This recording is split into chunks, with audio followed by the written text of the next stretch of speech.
Në kuadër të skemës kombëtare të mbështetjes për vitin 2025, Agjencia për Zhvillim Bujqësor dhe Rural ka bërë të ditur se mbështetja me subvencion të drejtpërdrejtë për naftën në bujqësi do të vijojë dhe këtë vit, si një komponent kyç për uljen e kostove të fermerëve dhe nxitjen e formalizimit të tyre.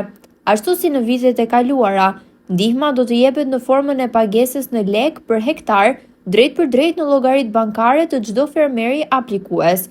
Vlera për llogaritet bazuar në normativat e konsumit të naftës për sipërfaqe të mbjella më të mëdha se 1 hektar, duke mundësuar një proces më të thjeshtë dhe transparent. Njërisi për këtë vit është mbështetja e veçantë për fermerët që punojnë mbi 10 hektar tokë bujqësore. Ata do të përfitojnë 50% të masës së financimit për çdo hektar të mbjellë. Përparësi në përfitim do të kenë aplikuesit që janë pjesë e grupimeve të bashkimit të fermerëve, ku secili individ do të marrë fondin përkatës në llogarinë e tij bankare në nivelin maksimal të subvencionimit. Fermerët e interesuar duhet të kryejnë aplikimin online deri më 30 maj 2025.